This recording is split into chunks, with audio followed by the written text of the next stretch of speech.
Afternoon everybody. ഞാൻ ഇവിടുത്തെ ടീച്ചറാണ്. എല്ലാവർക്കും എന്നെ പരിചയപ്പെട്ടിട്ടുണ്ടാവും വിചാരിക്കുന്നതാണ്.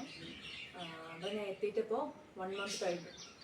സെപ്റ്റംബർ 2 1 ഞാൻ ആദ്യമായിട്ട് വന്നത് ഇവിടെ. അപ്പോൾ നാളെ 1 മന്ത് കഴിയണം. അപ്പോൾ എൻ്റെ ഒരു എക്സ്പീരിയൻസ് എന്ന് പറഞ്ഞാൽ ടോട്ടലി ഡിഫറെൻ്റ് ആയിട്ടുള്ള എക്സ്പീരിയൻസ് ആണ്. ബിക്കോസ് ഞാൻ നേരത്തെ വർക്ക് ചെയ്തത് കുറച്ചും കൂടി വലിയ ക്ലാസ്സിലായിരുന്നു. +1 +2 പിന്നെ ഡിഗ്രിക്കാർ അങ്ങനെയൊക്കെയായിരുന്നു ഞാൻ വർക്ക് ചെയ്തത്. അപ്പോൾ ആ ഒരു ഫീൽഡിന് ടോട്ടലി ഡിഫറെൻ്റ് ആയിട്ടുള്ളൊരു ഫീൽഡാണ്. ഞാൻ ആദ്യം വിചാരിച്ചു ഈസി ആയിരിക്കും, പക്ഷെ ഇവിടെ വന്നിട്ടാണ് അത് എത്രത്തോളം കുറച്ചും കൂടി അഡ്ജസ്റ്റ്മെൻറ്റ് നമുക്ക് കുട്ടികളായിട്ട് ചെയ്യണം.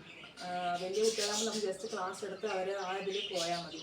പക്ഷെ ഇവിടെ ആകുമ്പോൾ ഓരോ കുട്ടികളുടെയും ക്യാരക്ടർ എല്ലാവരുടെയും എല്ലാം വ്യത്യാസമാണ്. അപ്പം ഓരോ കുട്ടികൾക്ക് അനുസരിച്ച് ഞാൻ മാറണം.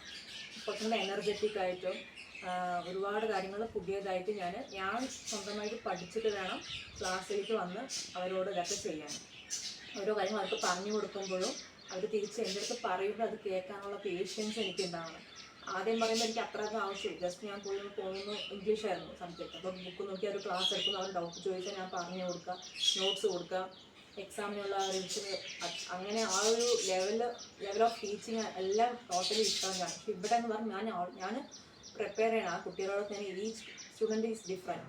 അപ്പോൾ ആ കുട്ടിയെടുത്ത് ഞാൻ എങ്ങനെ പെരുമാറണം, ഈ കുട്ടിയെടുത്ത് എങ്ങനെയായിരിക്കണം, അവരുടെ ഒരു വേ ഓഫ് ലേണിംഗ് എല്ലാം ഡിഫറെൻ്റാണ്.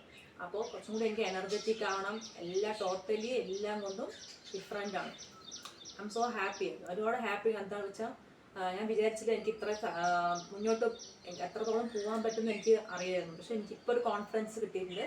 എനിക്ക് എന്തായാലും ഇതിൽ മുന്നോട്ട് പോയി ഈ ഒരു ഫീൽഡിൽ എനിക്ക് ഡെവലപ്പ് ആവാൻ പറ്റുമെന്ന് എനിക്ക് തോന്നി. കാരണം ഓൾറെഡി അതിൽ ഞാൻ സക്സസ് ആയിരുന്നു. ഞാൻ 2 ഇയേഴ്സായിട്ട് ഞാൻ വർക്ക് ചെയ്തിരുന്നതാണ്. അപ്പോൾ ഈ ഒരു കുട്ടികൾ എനിക്ക് ചെറിയ 2 കുട്ടികളുണ്ട്. എന്നാലും കുട്ടികളെ സ്കൂളിൽ വന്ന് പഠിപ്പിക്കുന്ന ഒരു രീതി നമ്മുടെ വീട്ടിലെ പോലെ അല്ലല്ലോ. അപ്പോൾ ഇനി ഈ ഒരു ഫീൽഡിലാണെങ്കിലും ഈ മുന്നോട്ട് പോകാമെന്നുള്ളൊരു പോസിറ്റീവ്നെസ്, ഒരു എനർജറ്റി എനിക്കൊരു കിട്ടിയിട്ടുണ്ട് ഇവിടെ വന്നിട്ട്. ഞങ്ങൾക്ക് ഭയങ്കര ഹാപ്പിയാണ്.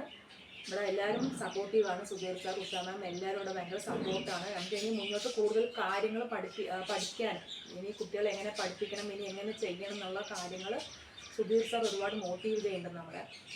അതൊന്നും പുറത്ത് നമ്മളൊരു കോഴ്സ് പഠിച്ചാൽ പോലും കിട്ടാത്ത കാര്യങ്ങൾ ഇവിടെ സുധീർ സാർ നമുക്ക് പറഞ്ഞു തരുന്നുണ്ട്. ഫ്രീ ആയിട്ട് തന്നെ വേണമെങ്കിൽ പറയാം. ഫ്രീ ആയിട്ട് നമുക്ക് അഡ്വൈസ് അല്ല, ക്ലാസ്.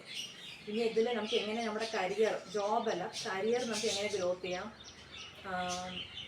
ഈ ഒരു ഫീൽഡിൽ നമുക്ക് ഡെവലപ്പ് ഗ്രോത്തിലേക്ക് എത്തണം. നമ്മളിപ്പോൾ നിൽക്കുന്ന ഈ ഒരു ലെവലിൽ നിന്ന് ബാക്കിലേക്ക് പോകാതെ ഇതിലെങ്ങനെ മുന്നോട്ട് പോകാമെന്നുള്ള കാര്യത്തിന് സാർ ഒരുപാട് മോട്ടിവേറ്റ് ചെയ്യുന്നു. അപ്പോൾ ആ ഒരു മോട്ടിവേഷൻ നമുക്ക് ഭയങ്കര ഹെൽപ്ഫുള്ളാണ്. എനിക്കായാലും ഉഷാനൊക്കെയായാലും ഭയങ്കര ഹെൽപ്ഫുള്ളാണ്. അപ്പോൾ അതുകൊണ്ട് എനിക്ക് ഇനി മുന്നോട്ട് പോകാൻ കഴിയുന്ന നല്ല വിശ്വാസമുണ്ട്. Thank you.